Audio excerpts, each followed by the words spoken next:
it's really good. You know, as for Ehlers, the thing that shocked me the most, Kyle, was not where he went, but the fact that he didn't sign a 7-year deal. Like, I mean, I know he's going to be 30 in February on Valentine's Day. And, you know, you'd think he'd go for the max term he could get, which was 7 years. He didn't. So Carolina got a little bit of a break there, but they got a heck of a player. And, you know, I think one of the biggest things, like some of the teams that pitched him, I think that obviously Carolina pitched him. Winnipeg wanted to keep him. Washington went hard after him. I think Utah made a pitch. I think Colorado made a pitch. I heard Detroit wanted to, but were told no. I heard Seattle was interested. I don't know if they ever got to pitch. But one of the things I heard that Ehlers was really interested in was just less travel. And the East is easier travel. And, you know, Carolina is a bit more remote compared to some of the other places in the East, but it's still East. And, you know, I think he was looking for that a little bit. He wanted a chance to play on the top line, and I'm sure he spoke to them about potentially playing with Jarvis and Aho, and you can see the fit there. You know, people were like, it's not enough of what the Hurricanes need. I look at it this way. You always bet on talent. You always bet on talent. He's a really talented guy. He's a really skilled guy. He hasn't scored enough in the playoffs yet, but he's a heck of a player. And I'm curious because one of the things that I'm interested in is that, you know, Brind'Amour likes his players to play a certain way. There were times when Ehlers played with the Jets, he would do things and the other players would kind of laugh, like he would do something that we were just not expecting. Go rogue a little? Yeah, like he would, and they'd be like, wait a sec, we weren't expecting that. And Carolina hasn't always liked that under Brind'Amour. So I wonder if they're going to bend a little bit too in the nature of creativity. I still think 2C is Carolina's big question. I tell you this, if Claude Giroux had hit free agency, and I didn't think he was going to leave, but if Giroux had hit free agency, I could have seen the Hurricanes taking a big run at him. Yeah. Well, it's interesting that I suppose the experience there for sure would be an attractive option for Carolina. And yeah, Giroux still just got a lot of game left. And when yes, he does. When Ehlers did media on Saturday, he said when he talked to Brind'Amour, they very much had the same vision in terms of how they see the whole fit with him within the lineup. But I suppose the conversation in July is one thing. It's another thing once they get to camp and the regular season gets going there. And when he was, you know, of course, he's asked about the decision to move on from Winnipeg. And there was that whole idea about when Jonathan Toews signed that, you know, maybe that could help entice Ehlers to stay, the opportunity to play with him. But in listening to the player the other day, Elliot, it felt quite clear that, you know, even well before Toews had signed in Winnipeg, Ehlers had made up his mind that it was time for something new. Yeah, I think so. Like he didn't officially tell them until right before the draft. We reported right before the draft, but there were certainly people who believed even before then he was headed out, right? So that turned out to be 100% accurate. Like I'll say this, some of the other teams in the West, they really believe that Ehlers wanted some of the lighter travel on the East, just the health of his body and things like that. He's had some injuries, and I understand all that.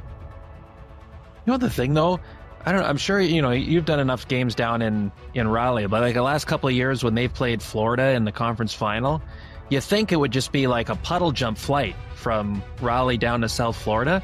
It's a little bit farther than everybody thinks. And I guess that speaks to, as we talked about, the Panthers don't have as easy of a travel as a lot of other teams out east. But the Panthers and the Panthers and the Lightning are the teams that really get hammered in the East. Like I said, Carolina's a bit remote, but they're not as far away as those other teams are. Yeah, a little more central. Okay. From Carolina to Columbus, who it feels like, Elliot, like they've got a good foundation built. Everything they went through last year, nearly making the playoffs. They bring in Charlie Coyle, Miles Wood. They extend Provorov, Dante Fabro.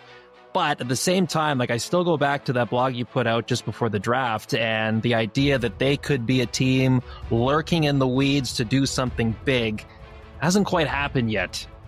for Don Waddell and company. Where are you at with Columbus?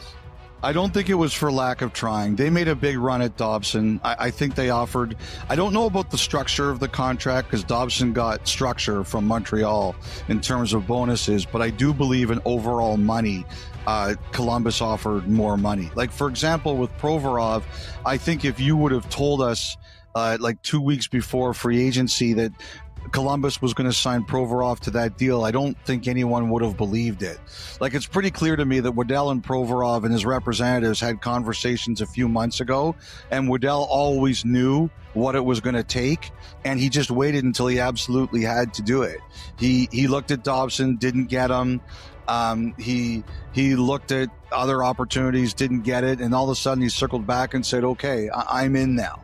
And, you know, Waddell's been around long enough that I think he knows that that can happen sometimes, that that's the plan you have to handle. So I think that that one worked out because his other opportunities weren't there. It wasn't for lack of trying.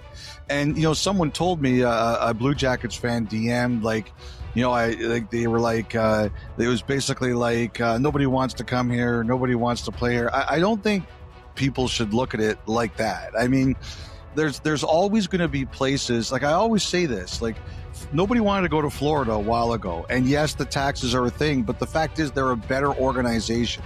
There are always places that people are going to want to play. People are always going to want to play in certain markets, NBA, NFL, Major League Baseball, hockey, everywhere. And other teams, you have to be good. And then people will come to you. Like the one thing I said to the guy was Columbus is on the upswing. Like Columbus, I don't want to relive it, but they had every excuse last year to have a bad year, and they didn't. They had a really impressive year, and they just missed the playoffs. So, like, I think the thing this year for them is nobody's going to be discounting them this year. Like last year, they snuck up on everybody. Nobody's going to be, they're not going to be sneaking up on anybody this year. Everyone's going to be ready for them. And I think the thing, too, is that for Columbus, ultimately, you want your drafted and developed players to be your core, right? The guys who stick up for you and form your big group. Well, look, like a lot of those guys from Fantilli on down took big steps last year. So those are the guys you've got to get it done with anyway. Voronkov signed a nice extension on Saturday. Like those are the guys who are your core. If they are going to grow again next year the way they grew this year, that's the best thing that could happen for you. You know, the thing I heard about Coyle is that, you know, Colorado made it very clear that if you were going to get him, you were probably going to have to take Miles Wood too. Like Miles Wood needed a change of scenery. It just didn't work out in Colorado. Columbus could do that. That is one place where Columbus's cap flexibility won the day for them. They got Coyle because they were willing to take Wood, and all of a sudden their bottom six is stronger, and